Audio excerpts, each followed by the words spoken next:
প্রিয় দর্শক বন্ধুরা, ফেব্রুয়ারি মাসে দাঁড়িয়েই এবারে আপার প্রাইমারিকে কেন্দ্র করে একটি ব্রেকিং নিউজ উঠে আসছে।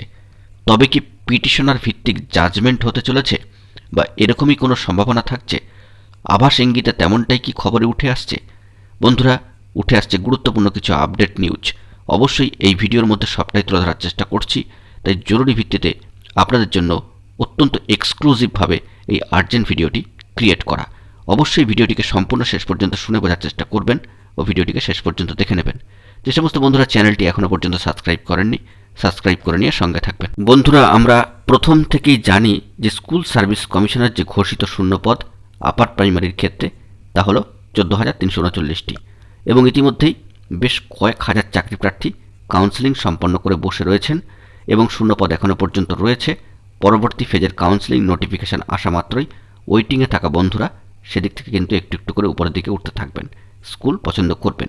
কিন্তু এরই মাঝখানে এক দফা আপার প্রাইমারির অত্যন্ত নির্ধারক মামলা ম্যাট কেসের হিয়ারিং হওয়ার সাথে সাথেই একটি জল্পনার জায়গা কিন্তু উঠে আসছে। পাশাপাশি এরকমও কানাঘুষো শোনা যাচ্ছে যে তবে কি এবার পিটিশনার ভিত্তিক বা মামলাকারীদের পক্ষে জাজমেন্ট হবে বা সেরকম কোনো সম্ভাবনার জায়গা কি থাকছে বা সেরকম কোনো সম্ভাবনার ইঙ্গিত বা সম্ভাবনার জায়গা কি তৈরি হচ্ছে আদেও? বন্ধুরা, গুরুত্বপূর্ণ খবর উঠে আসছে যে মামলা চলার মধ্যেই আপার প্রাইমারিতে নিয়োগ শুরুতে ছাড়পত্রের ইঙ্গিত মহামান্য কলকাতা হাইকোর্টের। একেবারে সামাজিক গণমাধ্যমের হাত ধরেই এই বার্তাটি বেরিয়ে আসছে।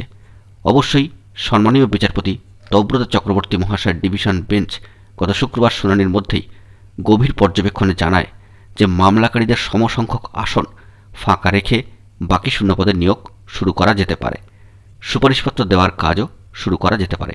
অর্থাৎ মহামান্য আদালতের অবজারভেশনে সবটা হচ্ছে, তাই মহামান্য আদালতও অত্যন্ত ইতিবাচক বার্তাই কিন্তু দিচ্ছেন যে নিয়োগ আটকে রেখে কী লাভ, নিয়োগ কিন্তু শুরু করতেই হবে।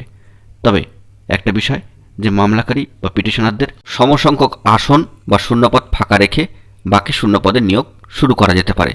কিছু সংখ্যক মামলাকারীর জন্যই কি এই প্রায় 13,000 শূন্যপদে নিয়োগকে আটকে রাখা যায়? এরকমই একটি বিস্ময়কর প্রশ্ন কিন্তু উঠছে।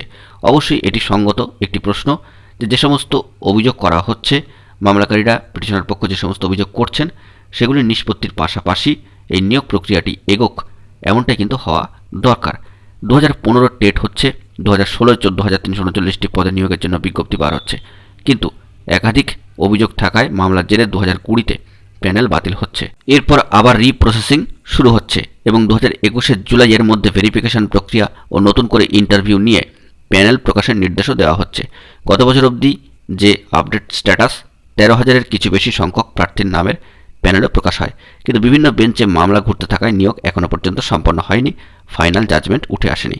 ওই দিন সম্মানীয় বিচারপতি চক্রবর্তী মহাশয় এসএসসির আইনজীবীকে 28শে ফেব্রুয়ারি পরবর্তী শুনানিতে মামলায় মোট আবেদনকারীর সংখ্যা জানাতে নির্দেশ দিয়েছেন।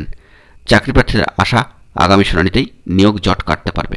অত্যন্ত গুরুত্বপূর্ণ একটি খবর আপডেট কিন্তু উঠে আসছে। তবে এখানে একটা বিষয় বলে রাখা দরকার যে পিটিশনার ভিত্তিক রায় হবে কি হবে না বা তেমন জাজমেন্ট উঠে আসবে কিনা সেই সংক্রান্ত বিষয়ে আপডেট স্ট্যাটাস এখনও পর্যন্ত কিছুই বেরিয়ে আসেনি অফিসিয়ালভাবে। এলে অবশ্যই তা আপনাদের মাঝখানে তুলে ধরার চেষ্টা করব। বন্ধুরা, গুরুত্বপূর্ণ আপডেটগুলি পাওয়ার জন্য তাই চ্যানেলটিকে সাবস্ক্রাইব করে সঙ্গে থাকবেন। ধন্যবাদ।